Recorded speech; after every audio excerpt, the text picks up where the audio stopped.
Hello people of YouTube. Today I'm reviewing a book called New Avalon, The Return of King Arthur that was written by Fuell. This book is about the return of King Arthur and the medieval era into modern times, with some of the same loved characters being reincarnated into a variety of modern people such as a couple teenage friends, a widow, billionaire, and others from around the globe. This book was actually quite long. It was over 500 pages, but I honestly thoroughly enjoyed it. The characters were lively, and the unpredictableness of the story and the characters themselves kept me on the edge of my seats as I read through the book.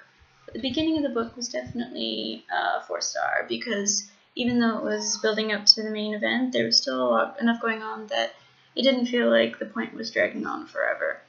The middle of the book was fairly interesting and kept me engaged as I read through the chapters.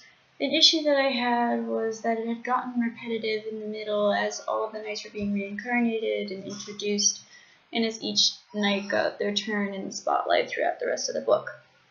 The second issue that I had is later on in the book, and it's basically just around this one chapter that is really graphic, both in violence and in just psychological torture.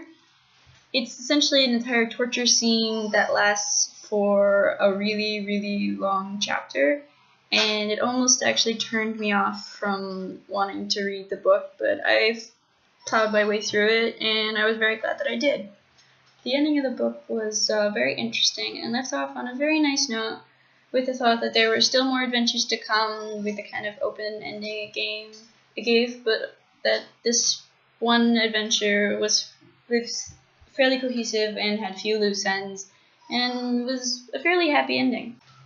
So the plot for the book was also very well written, actually. I wasn't expecting this kind of turnaround for Return of King Arthur book. Considering I've read a couple already, this was definitely a very interesting turning point for me.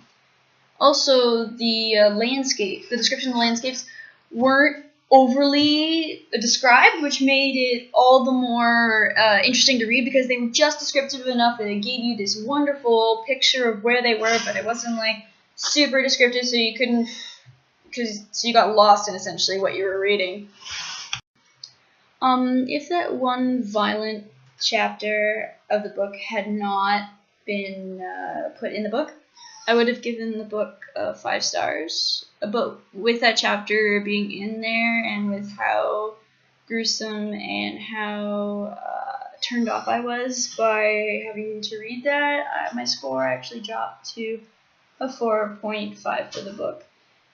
But that doesn't take away from the fact that I really did quite enjoy the rest of the book, and I hope you do too. I'll put the link for the authors, for where you can buy the book from the author, down in the description, and I hope you guys have a nice day. See ya! Bye!